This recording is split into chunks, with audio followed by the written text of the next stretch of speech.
rechazada y maltratada por su propia familia solo por ser diferente.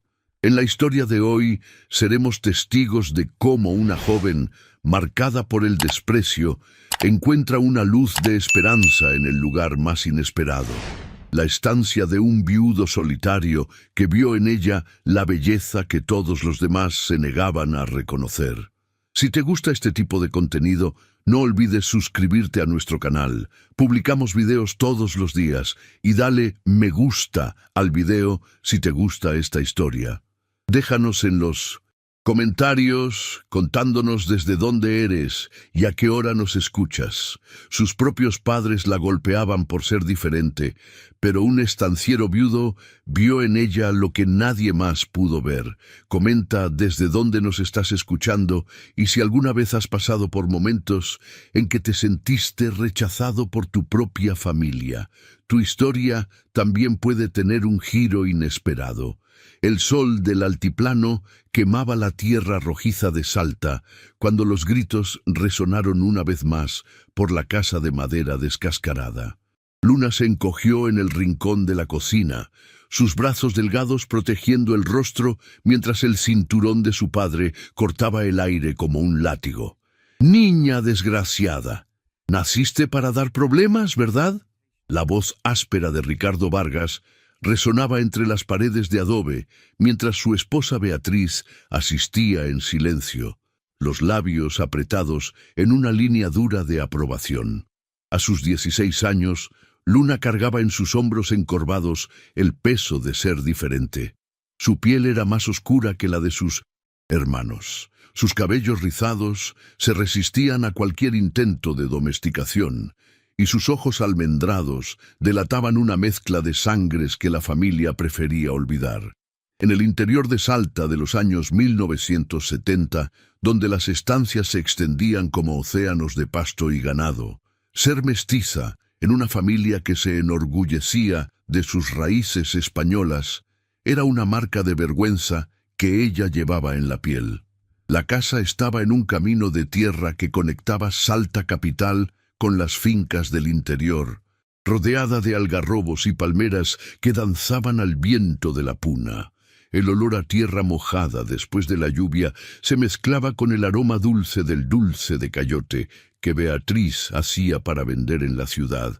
Pero para Luna, aquel lugar que debería ser un hogar era una prisión donde cada día traía nuevas humillaciones. «No te vas a casar nunca, ¿oíste bien?». Beatriz escupió las palabras como si fuesen veneno mientras revolvía el dulce en la cocina a leña. «Ningún hombre va a querer una cosa fea. Como tú, es mejor que te vayas acostumbrando a vivir de las sobras de los otros». Las palabras caían sobre Luna como piedras, cada una abriendo un nuevo corte en su alma ya herida. Sus hermanos menores, Carlos y Javier, se reían cuando ella pasaba, imitando su forma de andar o haciendo bromas crueles sobre su apariencia.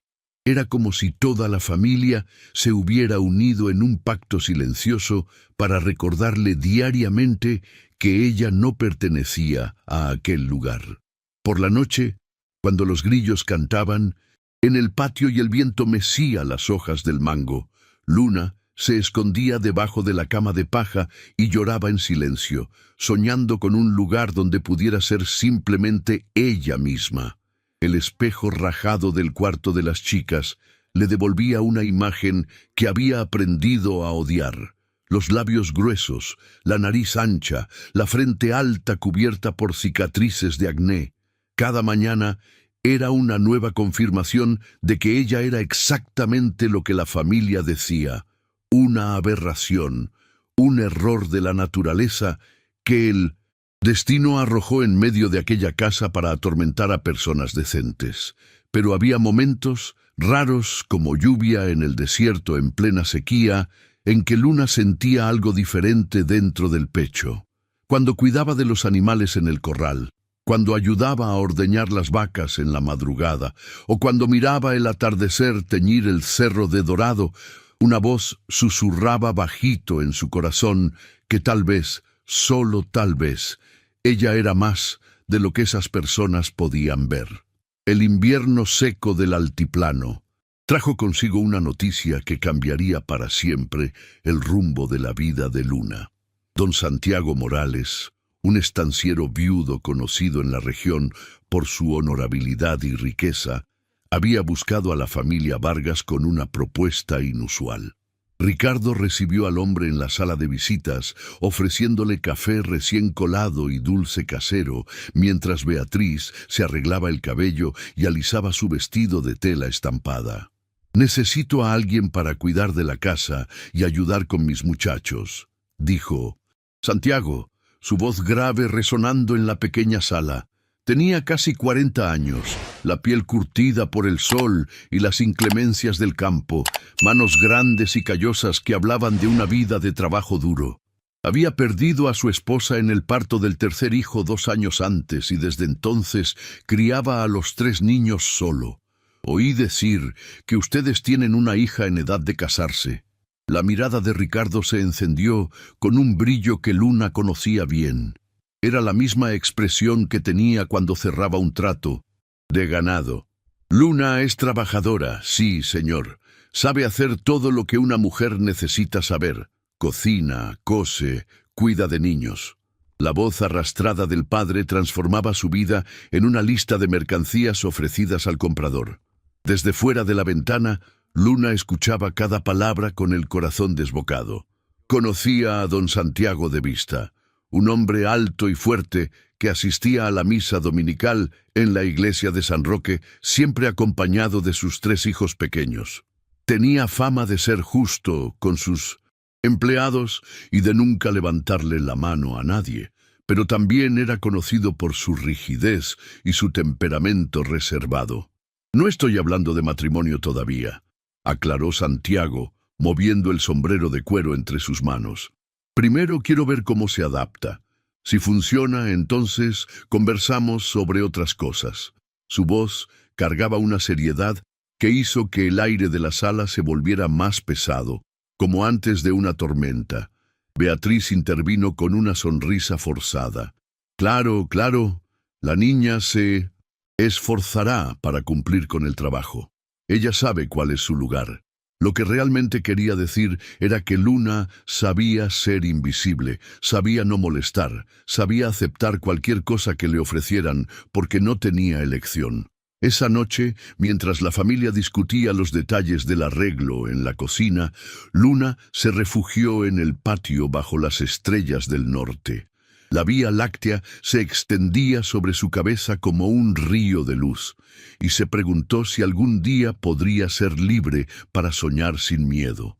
La perspectiva de salir de esa casa le traía al mismo tiempo alivio y terror. Al menos no recibiría más palizas todos los días. Pero, ¿qué le esperaba en la estancia de don Santiago? El acorde distante de alguna fiesta en la vecindad tocaba una zamba melancólica que se mezclaba con el canto de los pájaros madrugadores. Luna cerró los ojos e intentó imaginar cómo sería vivir en una casa donde no necesitara esconderse, donde sus diferencias no fueran una fuente constante de humillación. Quizás solo era cambiar una prisión por otra, pero al menos sería una prisión diferente. «Te vas mañana mismo», anunció Ricardo cuando ella entró en la casa. «Don Santiago mandó a decir que la carreta pasa por aquí temprano en la mañana para buscarte». No había discusión posible, no había espacio para sus opiniones o miedos. A los 16 años, Luna sería entregada como una carga a un hombre que ni siquiera la conocía, con la esperanza de que pudiera ser útil de alguna forma. El amanecer llegó teñido de rosa sobre los cerros, y con él vino la carreta de don Santiago. Luna había pasado la noche en vela, guardando sus pocas posesiones en un atado de tela. 2 mudas de ropa, un rosario que perteneció a su abuela y un trozo de espejo que guardaba escondido debajo del colchón. No tenía mucho más que pudiera llamar suyo. El hombre que conducía la carreta se presentó como el Chato José, capataz de la estancia La Esperanza. Era un hombre bajo y moreno, con un bigote canoso y ojos amables que Contrastaban con la dureza de su rostro quemado por el sol. «El patrón me mandó a buscar a la señorita», dijo, quitándose el sombrero en una muestra de respeto que sorprendió a Luna. Hacía mucho tiempo que nadie se dirigía a ella con cortesía. La despedida fue rápida y sin emoción. Ricardo entregó a su hija como quien entrega una mascota que ya no quiere cuidar. Mientras tanto, Beatriz ni se molestó en salir de la cocina donde preparaba el desayuno. Los hermanos ni siquiera aparecieron para despedirse. Era como si ella nunca hubiera existido en esa casa. Mientras la carreta traqueteaba por el camino de tierra, Luna observaba el paisaje transformarse.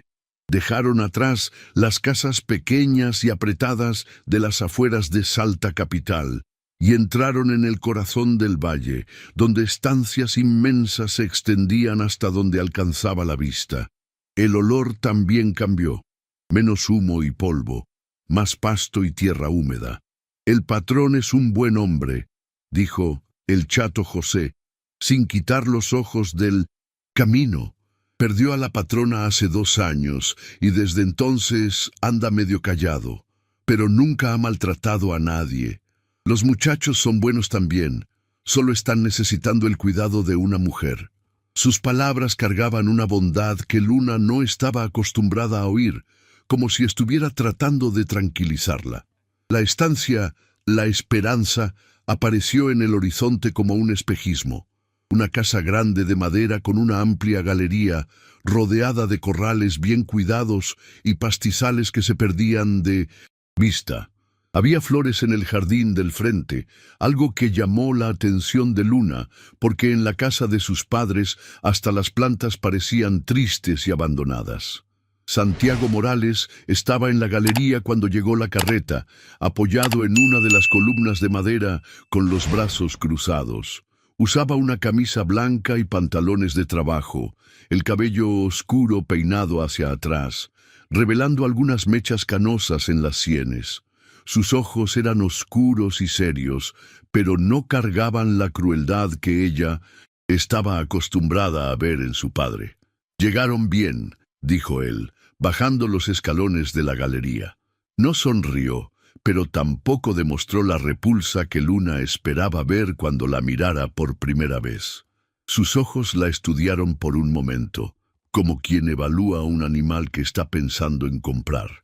Pero había algo diferente en esa mirada, tal vez respeto, tal vez solo cansancio.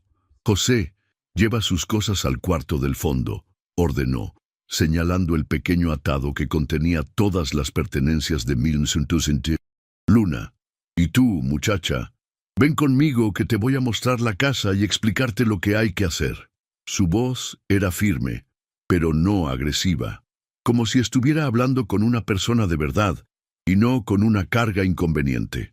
Luna siguió a Santiago a través de la casa, con los ojos muy abiertos ante tanto espacio y comodidad. Había muebles de madera oscura, cortinas de encaje en las ventanas y un buen olor a cera y lavanda que flotaba en el aire. Era un mundo completamente diferente al que ella conocía, un lugar donde incluso el silencio parecía más amable. La casa de Santiago Morales respiraba memorias de una familia feliz que había sido interrumpida por la tragedia. En los pasillos, retratos de la difunta esposa sonreían desde las paredes. Una mujer rubia y delicada que contrastaba completamente con la apariencia de Luna. Sofía Morales había sido lo que la gente llamaba una bella mujer, y su ausencia pesaba sobre la casa como una sombra permanente. Los muchachos se despiertan. «Tan temprano», explicó Santiago mientras le mostraba la amplia cocina con su fogón a leña y su gran mesa de madera. «Leo tiene 8 años, Mateo 6, y el menor Julián acaba de cumplir 4. Son buenos chicos, pero desde que perdieron a su madre andan medio salvajes». Su voz se suavizó al hablar de sus hijos, revelando un lado paternal que contrastaba con la dureza de su rostro. El cuarto que Luna ocuparía estaba al fondo de la casa, pequeño pero limpio, con una ventana que daba a un huerto de zum. mangos y duraznos. Había una cama simple con una colcha de retazos, una cómoda vieja y un crucifijo en la pared. Era mucho más de lo que ella jamás había tenido para llamar suyo, y por primera vez en años sintió algo parecido a la gratitud. La rutina es simple, continuó Santiago, con las manos en la espalda mientras hablaba. Desayuno a las 5:30, almuerzo al mediodía, cena cuando oscurece. Los chicos estudian por la mañana con doña Isabel en la escuela de la estancia vecina. Vuelven después del almuerzo. Tú te encargarás de ellos por la tarde y ayudarás con la casa. No había crueldad en sus instrucciones, solo la practicidad de alguien que necesitaba reorganizar su vida. Esa primera noche, Luna cenó en la cocina, mientras la familia comía en el comedor. Era su lugar. Se había establecido sin palabras. No era familia, no era invitada, era solo una empleada. Pero aún así, la comida era abundante y sabrosa, y nadie la reprendió por comer despacio o por repetir el plato. Después de la cena, mientras lavaba los platos en la palangana de loza blanca, Luna oyó a Santiago conversando con sus hijos en la sala. Su voz era paciente, incluso cuando ellos hacían travesuras, firme cuando necesitaba corregir algún comportamiento, pero nunca cruel o violenta. Era un padre de verdad, no un verdugo como Ricardo Vargas. El primer encuentro con los niños ocurrió a la mañana siguiente, cuando bajaron para el desayuno corriendo y gritando como potrillos sueltos en el campo. Leo, el mayor, tenía los ojos desconfiados de su padre, pero la sonrisa abierta de su madre muerta. Mateo era el más tímido, se escondía detrás de su hermano mayor cuando Luna intentaba acercarse. Julián, el menor, todavía tenía la inocencia de los niños pequeños y fue el primero en aceptar su presencia. «¿Quién eres tú?», preguntó Leo con la franqueza típica de los niños. «¿Vas a ser nuestra nueva mamá?».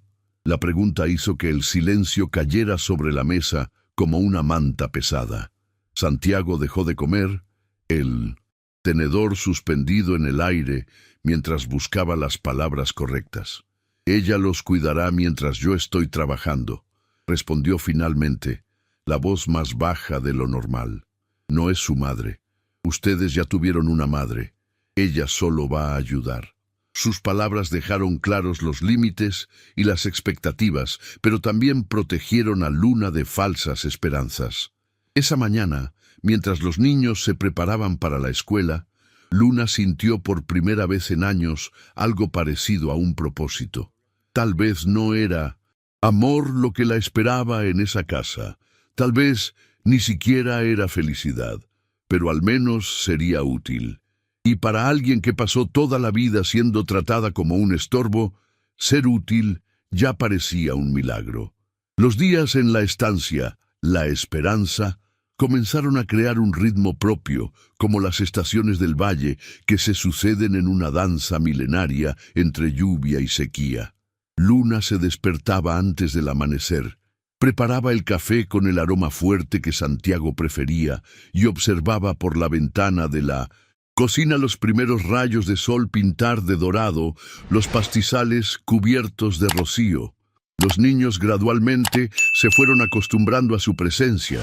Leo, inicialmente desconfiado, descubrió que ella sabía contar historias del yaguareté y del duende que aprendió de su abuela. Mateo, el tímido, se acercó cuando se dio cuenta de que ella no gritaba ni pegaba cuando él derramaba algo. Y Julián, con la facilidad de los niños pequeños para aceptar los cambios, pronto estaba colgado de su falda pidiendo que lo alzara. Santiago observaba estas interacciones desde lejos, sus ojos oscuros estudiando a Luna con una intensidad que ella no sabía interpretar.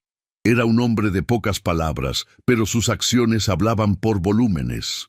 Dejaba flores del jardín en la mesa de la cocina sin explicación. Traía frutas especiales de la ciudad cuando iba a hacer negocios, y una vez, cuando ella se cortó el dedo pelando papas, apareció con un frasquito de desinfectante sin que ella lo pidiera. Las tardes eran el Tonsintosen, momento más dulce del día. Después de que los niños volvían de la escuela, Luna los llevaba a jugar a la sombra de los árboles del patio. Les enseñaba a hacer juguetes con hojas de choclo. Les mostraba cómo reconocer los pájaros por sus cantos y les contaba historias que mezclaban leyendas indígenas que su abuela les susurraba en sus primeros años de vida con cuentos del campo que oía de los peones. ¿Por qué tu piel es diferente a la nuestra?, preguntó Mateo una tarde, con la curiosidad inocente de los niños. Luna sintió el corazón acelerarse, preparándose para otro rechazo. Pero la pregunta del niño no cargaba crueldad, solo interés genuino. «Porque mi abuela vino de muy lejos», respondió ella, sorprendiéndose de la tranquilidad de su propia voz. «De un lugar donde el sol brilla muy fuerte y deja a las personas con la piel del color de la tierra fértil». Era la primera vez que hablaba de sus orígenes sin sentir vergüenza, transformando su diferencia en una historia de aventura en lugar de un motivo de humillación. Los cambios eran sutiles, pero constantes. Santiago comenzó a pedirle su opinión sobre pequeñas cosas de la casa. ¿Qué tipo de postre hacer para la fiesta patronal de la estancia vecina? ¿Cómo organizar los armarios para facilitar el trabajo? ¿Qué remedio casero usar cuando uno de los niños tenía dolor de panza? No eran grandes decisiones, pero eran más de lo que cualquier hombre jamás le había pedido. Por la noche, después de que los niños se durmieran, Luna se sentaba en la galería trasera para contemplar las estrellas. El campo de noche era una sinfonía de grillos, lechuzas y el viento susurrando entre las hojas de los árboles.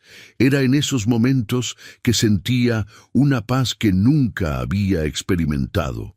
No la felicidad explosiva de los libros románticos, sino algo más profundo y constante, como la certeza de que, por primera vez en la vida, estaba donde debía estar.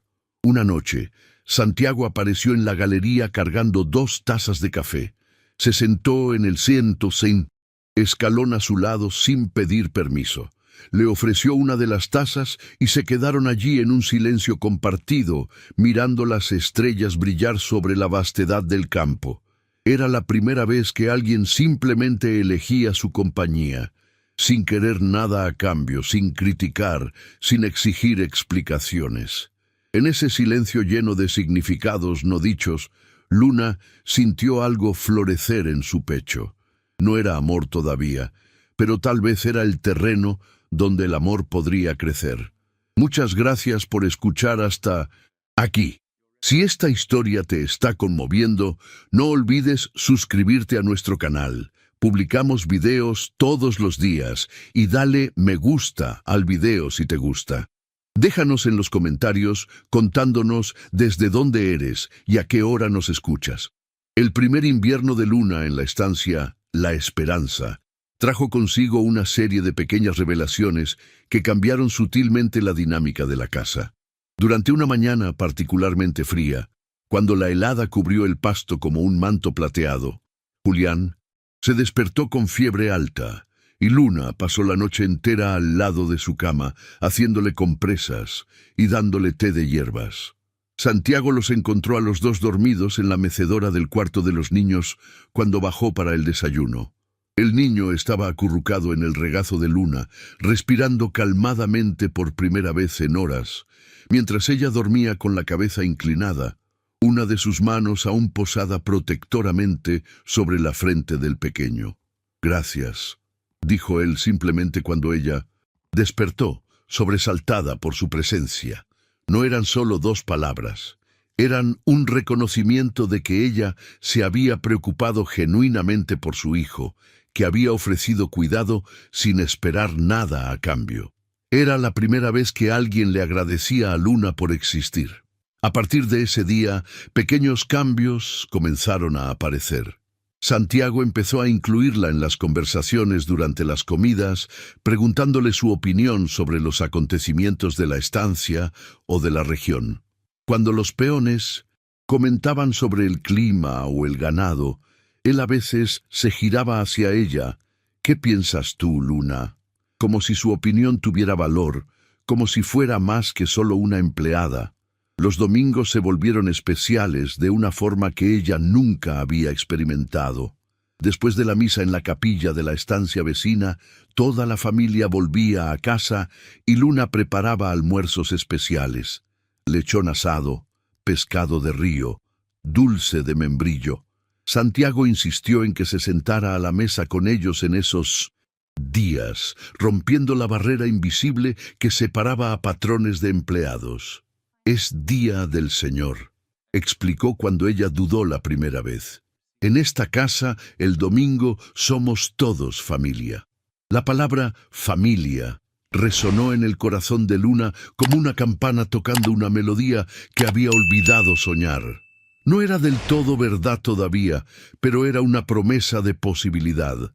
Durante esas comidas dominicales, Luna descubrió facetas de Santiago que él mantenía ocultas durante la semana. Tenía un sentido del humor seco, contaba historias divertidas sobre su juventud y demostraba una cultura sorprendente para un estanciero del interior. Citaba pasajes de la Biblia de memoria, sabía versos de José Hernández y discutía de política con conocimiento de causa. «Eres una mujer inteligente», le dijo un domingo, después de que ella hiciera una observación perspicaz sobre la situación económica del país. «¿Nunca tuviste la oportunidad de estudiar?» La pregunta fue hecha sin lástima, solo con curiosidad y genuina, pero desenterró años de sueños sepultados. «Hasta 5º grado», respondió Luna, revolviendo los restos de comida en el plato para disimular la emoción. «Mi padre decía que estudiar era para quienes podían darse el lujo de ser inútiles. Una mujer fea como yo tenía que aprender a trabajar». Las palabras salieron amargadas, cargadas de un dolor que rara vez dejaba traslucir. Santiago se quedó en silencio por un largo momento, estudiando su rostro con esos ojos oscuros que siempre parecían ver más de lo que ella quisiera revelar. «Tu padre estaba equivocado», dijo finalmente, la voz baja pero firme, sobre muchas cosas. No elaboró más, pero las palabras quedaron suspendidas en el aire como una promesa. Esa noche, Luna encontró sobre su cómoda un libro, Facundo, de Sarmiento. No había nota, no había explicación, solo el libro con las páginas ya amarillentas por el tiempo y el uso. Era el primer regalo que alguien le daba desde la muñeca de choclo que su abuela le había hecho. Cuando tenía 6 años, lloró hasta quedarse dormida, abrazada al libro como si fuera un tesoro, porque finalmente alguien creía que ella merecía tener sueños. La estación de lluvias llegó con su furia característica, transformando el valle en un mar de verde exuberante, salpicado por las flores amarillas de los lapachos. Fue durante una de esas tormentas violentas que se derrumbó el techo del cuarto de Luna, forzando un cambio que alteraría permanentemente la dinámica de la casa. «Tendrás que dormir en el cuarto de costura hasta que arreglemos el techo», decidió Santiago, observando los estragos causados por la lluvia. El cuarto de costura estaba en el pasillo principal de la casa, al lado de su cuarto y cerca del de los niños. Era una proximidad que dejó a Luna nerviosa y secretamente esperanzada. En esta nueva configuración, ella comenzó a oír los sonidos íntimos de la familia. Santiago leyendo cuentos a los niños antes de dormir, su voz baja y amable contando aventuras de gauchos e indios valientes. Oía también sus pesadillas, cuando se despertaba en medio de la noche llamando el nombre de Sofía, y los largos silencios que seguían. Una de esas noches, cuando sus gritos fueron particularmente angustiantes, Luna se levantó sin pensar y golpeó suavemente la puerta. «Don Santiago, ¿está todo bien?». La pregunta salió antes de que pudiera censurar su propia valentía.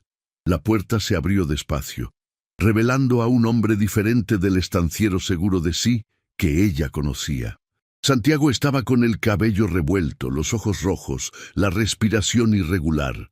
«Disculpa si te desperté», murmuró, pasándose las manos por el rostro. «A veces los sueños Dejó la frase incompleta, pero Luna entendió. ¿Quiere un té? Mi abuela siempre decía que el té de cedrón ayuda a espantar las pesadillas. La oferta era simple, pero cargada de un cuidado que él no recibía desde hacía 2 años.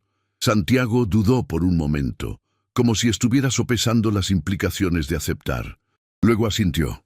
En la cocina silenciosa, iluminada solo por la luz de la luna que entraba por las ventanas, se sentaron uno frente al otro, con las tazas humeantes entre las manos. Era íntimo, sin ser romántico, doméstico, sin ser familiar. Un momento suspendido entre lo que eran y lo que podrían llegar a ser. Sofía murió gritando, dijo él de repente, las palabras saliendo como si hubieran sido arrancadas de algún lugar profundo. El niño nació bien, pero ella tuvo complicaciones. Me quedé sosteniendo su mano mientras la vida se le escapaba. Prometió que cuidaría de los niños, que no me dejaría. Y entonces, silencio. Luna no dijo nada. Solo extendió la mano sobre la mesa y tocó ligeramente los dedos de él. Era el primer toque deliberado entre ellos, un contacto que hablaba de comprensión y compasión. Ella conocía íntimamente el dolor del rechazo y la soledad, y reconoció en la mirada de Santiago el mismo vacío que cargaba en su propia alma. Ella era todo lo que yo no soy, continuó él mirando la taza, como si pudiera encontrar respuestas en el fondo del té. Bonita, educada, llena de alegría, transformaba cualquier lugar solo por estar en él. Yo solo soy un estanciero bruto que apenas sabe leer bien. Usted no es bruto, dijo Luna en voz baja, sorprendiéndose de su propia valentía para contradecirlo. Vi cómo trata a sus hijos, a los empleados, hasta a los animales. Brutalidad es lo que yo conocía en la casa de mi padre.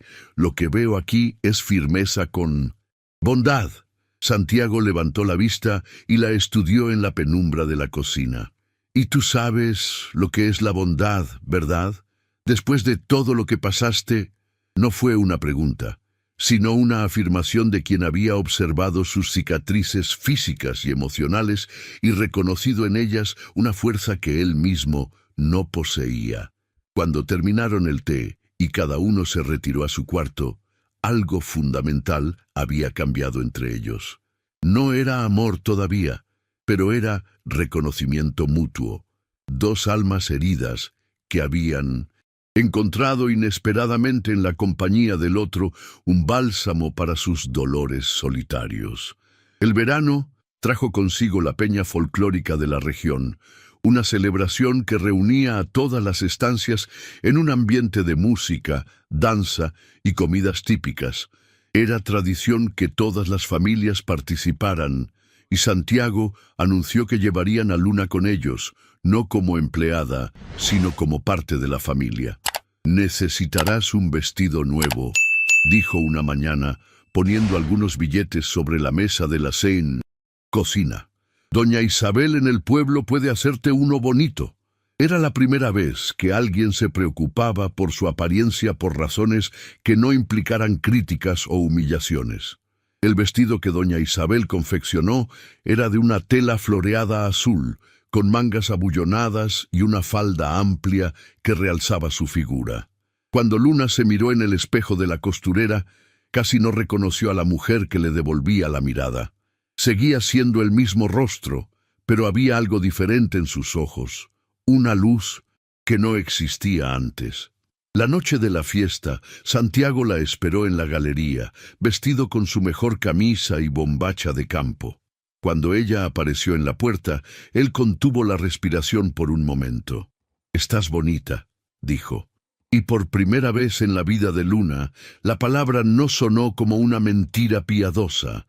La fiesta se celebraba en el patio de la estancia San José, iluminado por farolitos de colores colgados entre los árboles. Había guitarras, violines y bombos tocando chacareras animadas, mientras las parejas bailaban en la tierra apisonada y los niños corrían entre los puestos de vino caliente y empanadas. El aire olía a pólvora de los cohetes, a choclo asado y al perfume barato de las mujeres arregladas. Luna Se mantuvo cerca de las otras mujeres, ayudando a servir comida y cuidando a los niños más pequeños, pero sentía las miradas, algunas curiosas, otras críticas, muchas sorprendidas por verla allí como invitada y no como empleada. Conocía a esas personas desde niña. Sabía que muchas habían sido testigos de sus humillaciones en la casa de sus padres.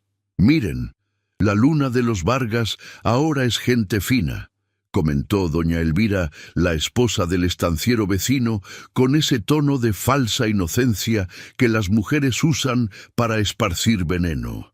¿Quién diría que le iría tan bien en la vida? Las palabras cortaron hondo, desenterrando todas las inseguridades que Luna creía haber sepultado. Comenzó a cuestionarse si realmente pertenecía a ese lugar, si no estaba solo ilusionándose sobre su posición en la vida de Santiago. Tal vez doña Elvira tenía razón, tal vez era solo una empleada disfrazada de dama. Fue entonces cuando sintió una mano fuerte y callosa posarse en su cintura. Santiago había aparecido a su lado como un guardián silencioso, sus ojos oscuros, fijos en doña Elvira, con una intensidad que hizo que la mujer retrocediera. «Luna está conmigo», dijo él, la voz baja pero cargada de autoridad. «Y a quien está conmigo se le trata con respeto». Sin esperar respuesta, la condujo hacia el centro del patio donde las parejas bailaban. «No sé bailar», susurró ella, con las mejillas ardiendo de vergüenza. «Nunca nadie me enseñó». Era otra confesión de inadecuación, otro recordatorio de todo lo que no sabía hacer. «Yo tampoco bailo muy bien», respondió Santiago, posicionando una mano en su cintura y sosteniendo la otra con delicadeza. «Pero la música es buena y la compañía es mejor». Comenzaron despacio, torpes, pisándose los pies, pero riendo en voz baja de sus propias torpezas. A medida que la música continuaba, Luna sintió algo florecer dentro de su pecho. Allí, en ese patio iluminado por faroles, bailando torpemente en los brazos de un hombre bueno, experimentó por primera vez lo que podía ser la felicidad simple. No era el amor épico de los libros, pero era real y cálido y suyo. Cuando la música terminó, Santiago no la soltó de inmediato. Por un momento, se quedaron allí en medio del patio, mirándose como si vieran algo nuevo. «Gracias», dijo ella, en voz baja, y él entendió que no era solo por el baile. «¿Por qué?», preguntó él genuinamente curioso. «Por hacerme sentir que puedo ser normal, que puedo ser feliz». Santiago estudió su rostro por un largo momento antes de responder. «Siempre fuiste normal, Luna. El problema eran las personas que no podían verlo». El otoño llegó pintando el valle de dorado y rojo, y con él vino un descubrimiento que cambiaría para siempre la percepción que Luna tenía de sí misma. Mientras organizaba las pertenencias de Sofía en el desván de la casa, encontró una caja de madera escondida detrás de baúles antiguos, que contenía cartas y documentos que la difunta esposa había guardado. Entre los papeles amarillentos por el tiempo, sus dedos tocaron un sobre con su propio nombre, escrito con una caligrafía desconocida. Con el corazón desbocado, abrió la carta y leyó palabras que parecían haber sido escritas por un fantasma del pasado. «Mi querida nieta, si estás leyendo esto, es porque tu abuela logró hacerte llegar esta verdad que tu madre nunca tuvo el coraje de contar». La carta era de su bisabuela paterna, una india diaguita, que se había casado con un español en los primeros años de colonización de la región. Explicaba que Luna no era hija de Ricardo Vargas, sino producto de una aventura que su madre Beatriz había tenido con un arriero indígena que pasaba por la región. Una verdad que Ricardo siempre había sabido, pero que había elegido usar como arma contra ella. «Llevas en la sangre la fuerza de los pueblos que conocían esta tierra antes de que llegaran los blancos», decía la carta. «Tu belleza no se mide por sus estándares, sino por la sabiduría ancestral que fluye en tus venas. Eres hija de esta tierra, niña, y esta tierra nunca rechaza a sus verdaderos hijos. Luna se sentó en el suelo del desván, la carta temblando entre sus manos, mientras años de odio propio se hacían añicos como el cristal. No era defectuosa, no era un error de la naturaleza, era descendiente de un linaje de mujeres fuertes que habían sobrevivido a siglos de persecución y desprecio. Su piel oscura, sus cabellos rizados, sus rasgos que tanto había despreciado, eran marcas de una herencia noble que le habían enseñado a negar. Bajó del desván con la carta guardada junto al corazón y encontró a Santiago en el corral, marcando terneros para la próxima venta. Él se dio cuenta de inmediato de que algo había cambiado. Había una luz diferente en sus ojos, una postura más erguida, como si hubiera crecido varios centímetros en la última hora. ¿Encontraste algo interesante allá arriba?, preguntó, limpiándose las manos en el paño que llevaba en el cinto. Encontré quién soy realmente, respondió Luna, y por primera vez su voz cargaba orgullo en lugar de vergüenza. Le contó sobre la carta, sobre el descubrimiento de sus orígenes, sobre el alivio de entender finalmente por qué nunca había encajado en la familia Vargas. Santiago la escuchó en silencio, apoyado en la cerca del corral, sin apartar la vista de su rostro. Cuando ella terminó, él asintió lentamente, como si la revelación solo confirmara algo que él ya sospechaba. Eso explica muchas cosas, dijo. La forma en que entiendes a los animales, cómo lees el clima, cómo sabes historias que parecen venir de muy lejos. Sofía siempre decía que algunas personas nacen con sabiduría antigua. ¿Y usted qué piensa sobre eso? ¿Sobre que yo sea diferente de lo que pensaba? Santiago se acercó a ella, sus manos grandes y callosas, envolviendo delicadamente el rostro de Luna. Pienso que eres exactamente quien siempre has sido.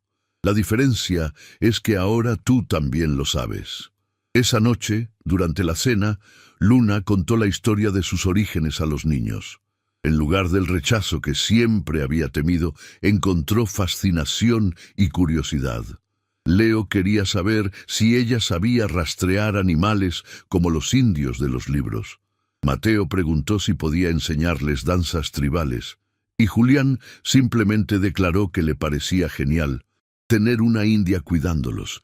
¿Eso quiere decir que nunca te vas a ir?, preguntó Leo con la seriedad que solo los niños pueden imprimir en cuestiones fundamentales. Porque esta tierra es tu tierra también. Luna miró alrededor de la mesa, a los 3 niños que se habían convertido en sus hijos del corazón, al hombre que le había devuelto la dignidad, a la casa que por primera vez en la vida parecía realmente un hogar. Sí, respondió, su voz firme y clara. Esta es mi tierra, y nunca me iré. La primavera llegó al valle, con una explosión de vida nueva, y con ella vino el momento en que Luna finalmente entendió que había encontrado no solo un lugar en el mundo, sino el amor verdadero que siempre había juzgado imposible para alguien como ella. Fue durante una tarde dorada de septiembre, mientras enseñaba a Julián a plantar semillas de girasol en el jardín, que Santiago se acercó con una expresión seria en el rostro. «Necesito hablar contigo», dijo él, las manos nerviosas moviendo el sombrero. «Es sobre nosotros, sobre en lo que nos estamos convirtiendo». Luna sintió el corazón acelerarse, preparándose para otro rechazo, otra despedida. Después de un año en la estancia, había aprendido a no soñar demasiado alto, a no esperar más de lo que la vida estaba dispuesta a darle. «Si el Señor quiere que me vaya», comenzó, pero él la interrumpió con un movimiento brusco de la cabeza. «No es eso. Es lo contrario a eso». Santiago respiró hondo, como si estuviera reuniendo el coraje para saltar de un precipicio. «¿Quieres casarte conmigo, Luna, de verdad?» no por conveniencia o necesidad, sino porque te amo. Las palabras quedaron suspendidas en el aire dorado de la tarde, como pájaros que no sabían dónde posarse. Luna miró al hombre frente a ella, el estanciero fuerte y silencioso que le había ofrecido no solo refugio, sino dignidad, respeto y finalmente amor. Y sintió que todas las heridas del alma finalmente comenzaban a cicatrizar.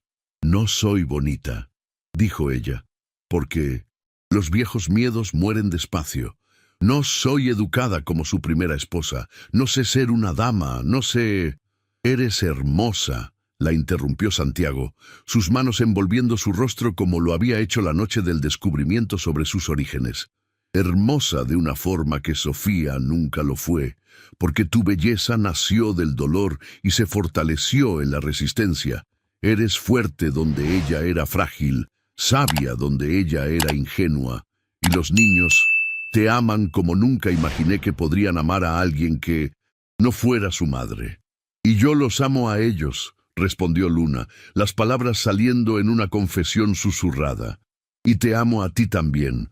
Amo todo esto, esta casa, esta tierra, esta vida que construimos juntos. Pero el Señor está seguro, porque si acepto será para siempre. No sé vivir a medias». «Es exactamente por eso que te quiero a ti», dijo Santiago, sellando la promesa con un beso que sabía a libertad y a nuevos comienzos. La boda se celebró en la capilla de la estancia en una mañana soleada de octubre, con toda la comunidad presente para ser testigo de la unión improbable que se había convertido en leyenda en la región. Luna usaba un vestido blanco simple, pero en sus cabellos trenzados había flores del campo que ella misma había recogido. Flores de cardón, siempre vivas doradas, y orquídeas salvajes que crecían en los árboles. Doña Elvira y otras lenguas maliciosas de la región vinieron a la ceremonia más por curiosidad que por cariño. Pero a Luna no le importó. Había aprendido que la opinión de los otros solo tiene el poder que permitimos que tengan, y ese día eligió dar poder solo al amor y a la alegría. Durante la ceremonia, cuando el sacerdote le preguntó si aceptaba a Santiago como esposo, Luna respondió con una voz clara que resonó en las paredes de la pequeña capilla: «Acepto, y prometo amarlo como él me enseñó que era posible ser amada, completamente, sin reservas y para siempre». Los años que siguieron trajeron más hijos. 2 niñas que nacieron con los ojos oscuros de la madre y el temperamento tranquilo del padre. La estancia La Esperanza prosperó bajo la administración conjunta de la pareja, que combinaba la experiencia de él con la intuición de ella para leer las señales de la naturaleza. Luna nunca más volvió a la casa de los Vargas, pero supo que Ricardo había muerto algunos años después, amargado y solitario. Beatriz intentó acercarse cuando los nietos comenzaron a nacer, pero Luna había aprendido que el perdón no significa olvidar y que algunas puertas, una vez cerradas, deben permanecer así para nuestra propia protección. Una tarde de invierno, ya con el cabello teñido de plata y arrugas de sonreír marcando su rostro, Luna se sentó en la galería para contemplar el atardecer sobre el valle. Santiago se unió a ella, como lo habían hecho por más de 20 años, trayendo 2 tazas de café. «¿Tienes algún arrepentimiento?», preguntó él, entrelazando sus dedos con los de ella. Luna miró la vastedad dorada frente a ella, a los hijos, jugando en el patio, al hombre a su lado, que le había enseñado que era digna de amor. «Ninguno», respondió, su voz cargada de la sabiduría de quien finalmente encontró su lugar en el mundo. «Yo era una semilla que necesitaba la tierra correcta para florecer. Y tú me diste no solo la tierra, sino también el sol y la lluvia». En ese momento, mientras el sol se ponía tiñendo el cielo de rosa y dorado, Luna comprendió que su historia no era sobre ser salvada, era sobre salvarse a sí misma, sobre descubrir que la felicidad no es un premio que algunos merecen y otros no, sino una elección valiente que hacemos todos los días cuando decidimos creer que somos dignos de amor. Y si esta historia tocó tu corazón, cuéntame desde dónde estás leyendo. Y si también crees que a veces necesitamos encontrar a la familia que elige amarnos, no aquella en la que nacimos, comparte en los comentarios cuál fue la parte que más te emocionó. Tu palabra puede ser la luz que alguien necesita para creer que su propia historia también puede tener un hermoso giro.